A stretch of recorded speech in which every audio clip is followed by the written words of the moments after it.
Maintenant, place à notre cinquième intervenant. Alors lui, il a rêvé de devenir présentateur de journal télévisé depuis son jeune âge. Il est diplômé d'une maîtrise en droit, d'un DEA en droit public et d'un master en journalisme. Aujourd'hui, il est venu spécialement pour nous raconter comment il a pu faire de sa passion pour le journalisme son métier. Maintenant, il est plus que présentateur du journal télévisé ou encore rédacteur en chef de Zen. Il est aussi écrivain à son compteur de livres. Merci bien de applaudir très chaleureusement Monsieur Wedi Edada qui a changé d'heure et d'endroit pour nous retrouver ici à la salle Pan Paper à Paris. Merci.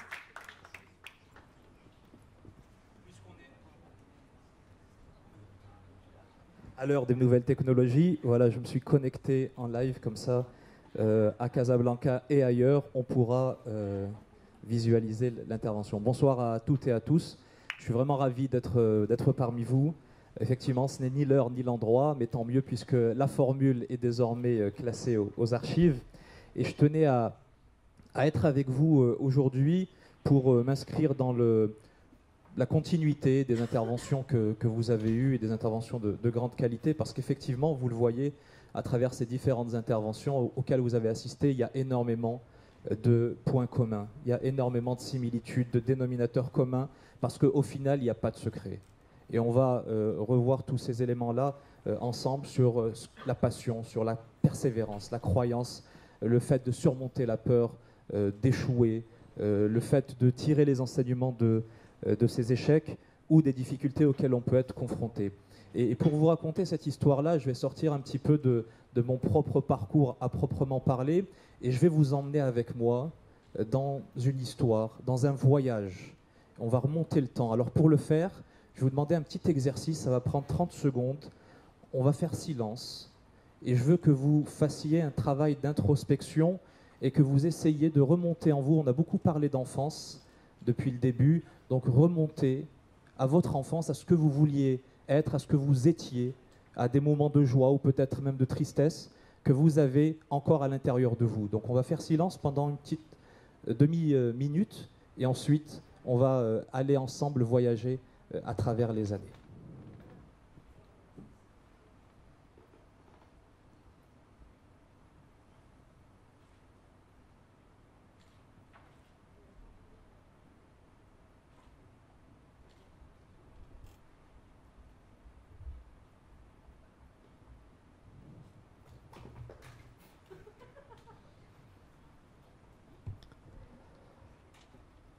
On va voyager à travers les années, à travers quelques images que Afef va très gentiment dérouler. C'est la première photo. Je la prénomme tout simplement et c'est pour attirer votre attention sur les petits signes de la vie qui ne sont pas anodins. Normalement, quand j'interviens sur des événements comme ceci, je suis toujours accompagné par mon bras droit, en fait je devrais dire mes deux bras. C'est ma sœur, Afef. Et elle ne pouvait pas être là aujourd'hui avec nous à Paris. Et quand je suis arrivé tout à l'heure pour la préparation, on m'a dit ben voilà, c'est la demoiselle qui va faire défiler les images pour la présentation. Et comme par hasard, elle s'appelle Afef. Donc je voulais qu'on la remercie pour le travail qu'elle fait pour tous les présentateurs. Et de surcroît parce qu'elle porte un prénom qui m'est très cher. Cette photo, alors on ne voit pas très bien parce qu'elle commence à dater. Vous voyez que c'est une photo de maternelle, où il y a pas mal de petits gamins.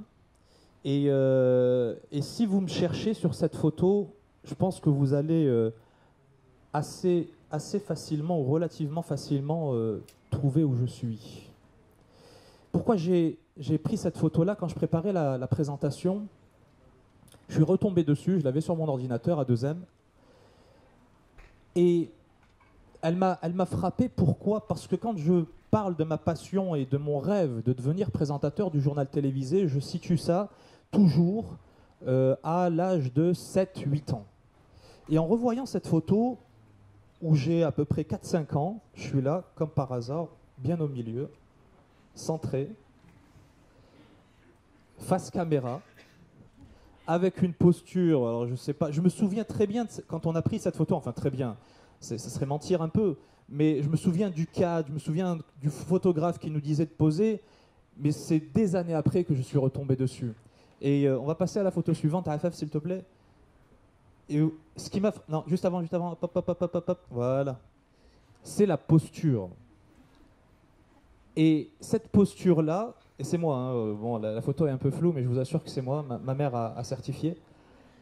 Cette posture de présentateur du journal télévisé, finalement, parce que c'est exactement les gestes que l'on emploie et la position des mains que l'on a sur le plateau, je me dis, il y a quand même quelque chose de dingue, quoi. Peut-être que la passion que l'on porte en soi, peut-être que l'envie que l'on a au fond de soi, peut-être que les rêves que l'on nourrit, eh bien, on les porte avec nous dans nos gènes, on les porte avec nous dans notre esprit dès le plus jeune âge. Parce que vraiment, pour à 4-5 ans, se tenir de cette manière-là, pour le gamin timide que j'étais et que je suis resté pendant des années, il y avait quelque chose certainement de surnaturel. Je vais vous emmener quelques années après cette photo. On va aller en 1992. En 1992, on va aller dans le sud de la France, à peu près 600 km d'ici, dans une petite ville qui s'appelle Pierrelatte, dans la Drôme. Et dans cette petite ville de Pierrelatte, il y a une école qui s'appelle l'école du Roc. On va voir une photo. Une école qui s'appelle l'école du Roc, et à cette époque-là, en 1992, j'ai 11 ans, et je suis en CM2, avec mon regretté professeur, qui était plus qu'un professeur, qui était quasiment un père pour nous, Monsieur Brun, paix à son âme, et puis les camarades et collègues de classe de toute la promo de CM2A. Et là, je ne suis pas au centre, je suis à l'extrême gauche pour ce qui me concerne, à votre droite. Et en CM2, en 1992, on nous annonce que l'on va recevoir une personnalité de premier plan, qui va venir, comme on le fait nous ce soir, partager avec nous son expérience et l'amour de son métier. Et quand on nous annonce la venue de cette personnalité-là, je suis d'autant plus fier et heureux de sa venue que cette personnalité en question, eh bien, elle est marocaine. Et elle habite à quelques kilomètres de Pierrelatte, dans un petit patelin qui s'appelle Crest, c'est écrit C-R-E-S-T. Et elle va venir, cette personnalité, nous parler, nous rencontrer. Cette personnalité, c'est elle. Driss Cheraibi. Driss Cheraibi, grand écrivain marocain que l'on ne présente pas, bien entendu, francophone, et qui avait l'habitude de se rendre dans les salles de classe pour parler d'écriture. Et quand on nous dit que Driss Cheraibi va venir, nous, le petit Marocain, si on peut revenir sur la photo d'avant, s'il te plaît, Afaf, on est quelques Marocains. Alors, il y a moi en bas avec mon super pull, là. Juste en haut, il y a, je me souviens très bien de leur nom, c'est fou, j'ai pas révisé, je vous jure. C'est Mohamed Taïtaï, qui est marocain. À côté, c'est mon cousin, Hamza.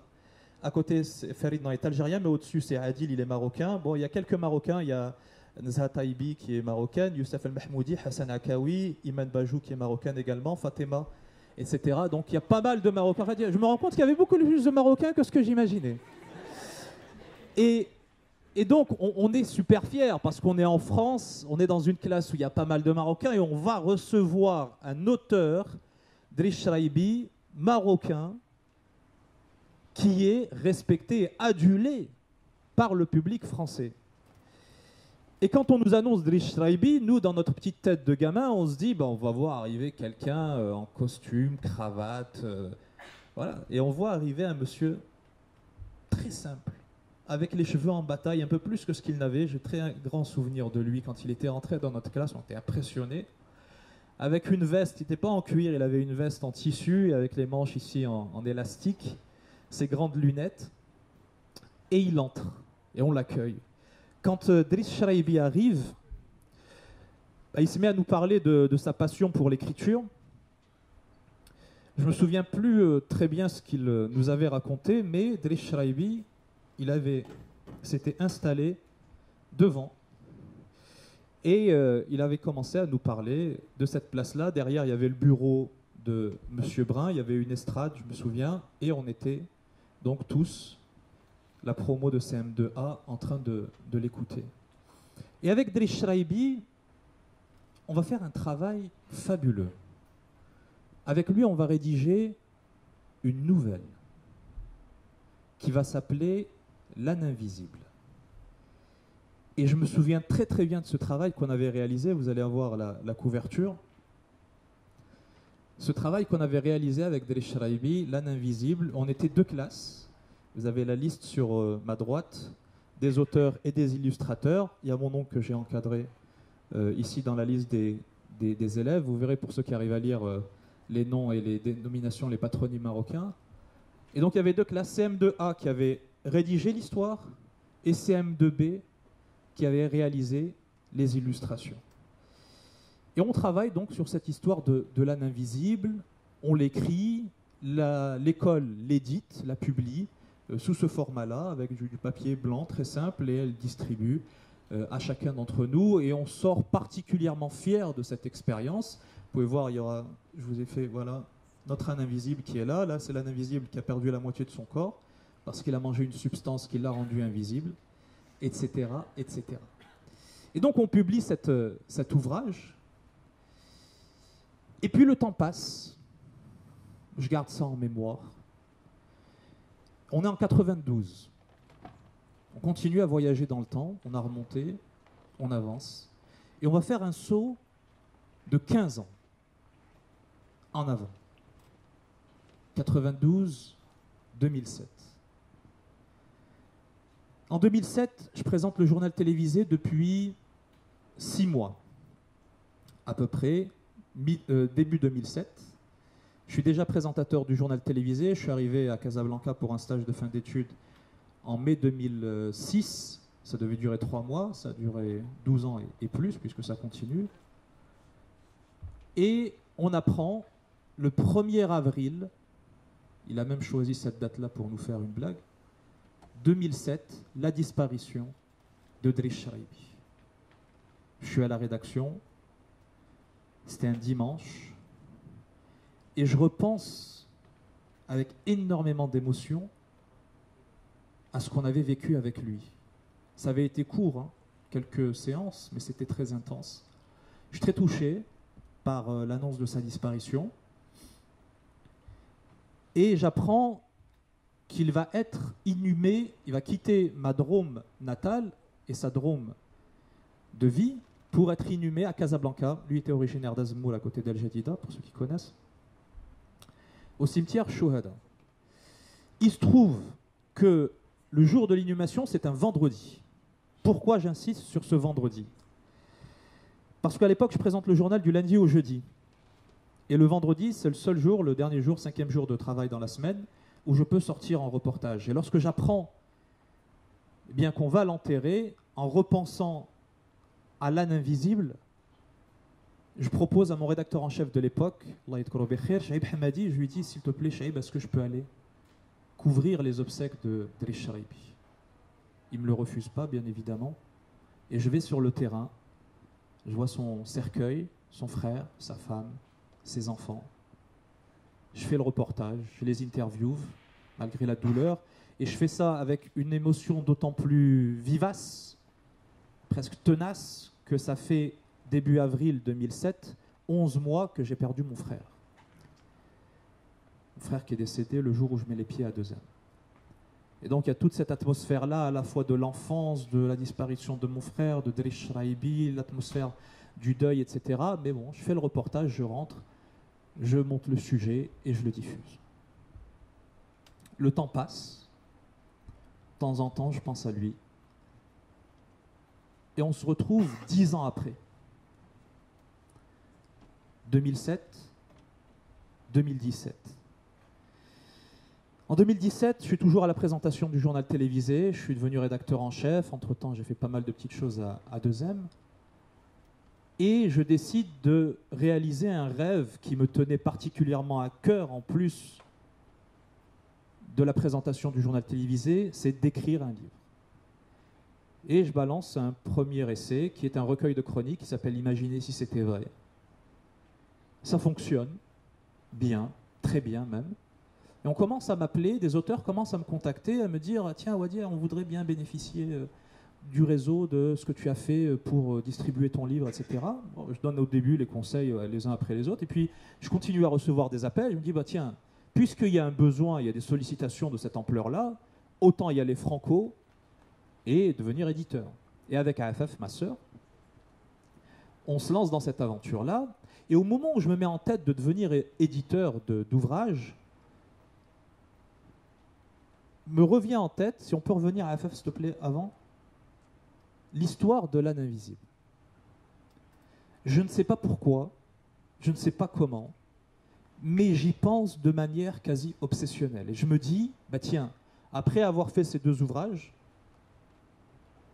juste après, AFF, pourquoi pas, en tant qu'éditeur, publier, ça serait un bel hommage, et puis relier ça avec le passé, avec l'enfance, publier l'histoire de l'âne invisible. Ouais, publier l'histoire de l'âne invisible, mais le problème, c'est que j'ai pas l'ouvrage. Je ne l'ai plus.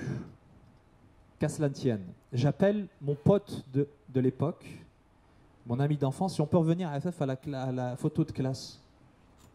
Merci. Juste après, voilà. Le gars, il est ici. Ce petit bonhomme-là qui maintenant fait quasiment 2 mètres. Il s'appelle Adil Mgouh. Je lui passe un coup de fil et je lui dis bah Adil, tu te débrouilles. L'âne invisible, tu me le retrouves. Et c'est lui dans la promo, parce qu'on s'est suivi ensuite même au lycée, au collège et à la fac. C'est quelqu'un qui garde tout, qui a une mémoire d'éléphant, etc. Et je lui dis, tu me trouves l'âne invisible. Il dit, écoute, Wadi, j'ai un seul endroit où je peux le trouver. S'il n'y est pas, c'est cuit. Je dis, bon, on va essayer. Il m'appelle 3 semaines après. Salut Wadi, bonne nouvelle. Il a Pirlat, hein, Adil toujours.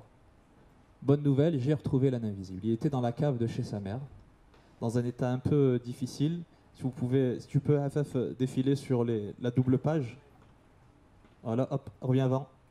Voilà, vous voyez qu'il a un peu morflé, mais c'est toujours lisible, malgré qu'il soit invisible. Et donc, je me dis, tiens, super, j'ai cet ouvrage, je vais l'éditer comme premier pour me porter chance d'une certaine manière, parce que j'ai le sentiment que cette rencontre avec Driss Shraibi, elle a été vitale dans ma vie. Et donc, il y a ces 2 bouquins, et je me mets en tête de commencer de pouvoir éditer l'âne invisible.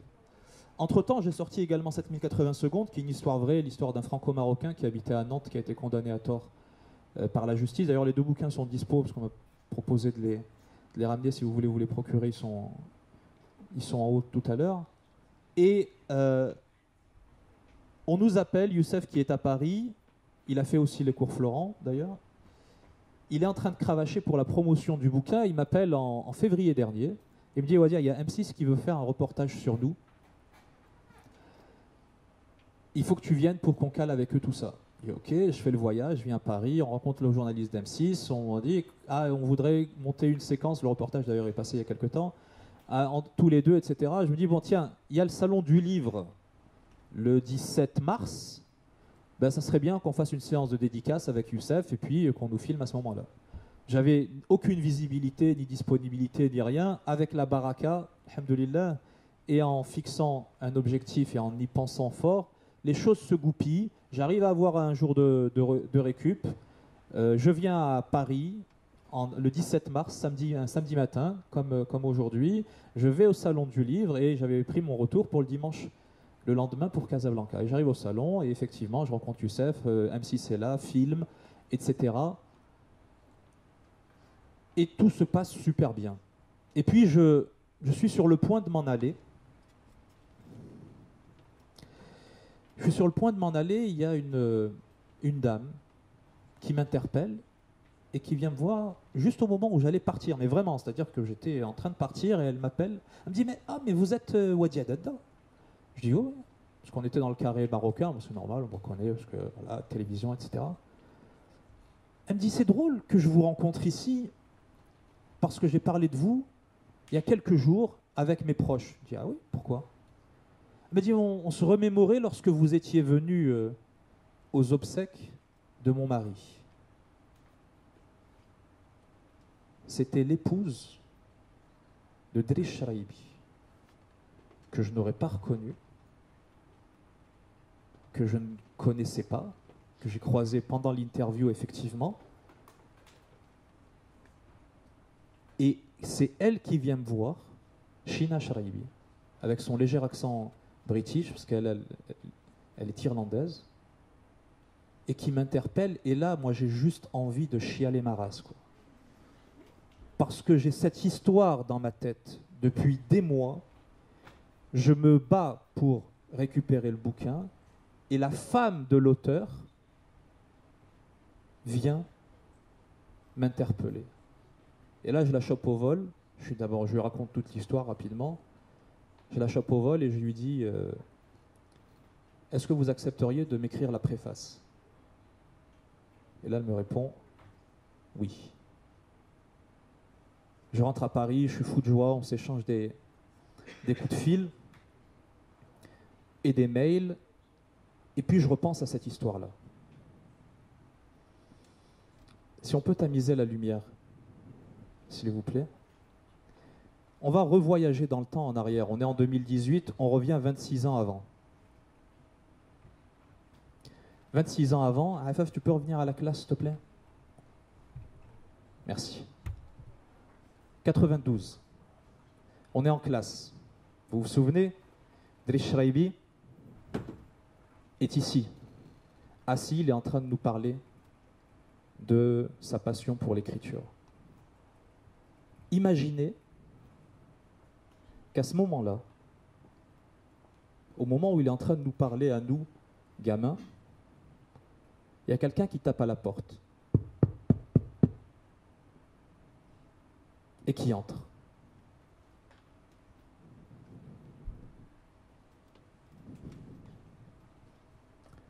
Cette personne entre dans la salle.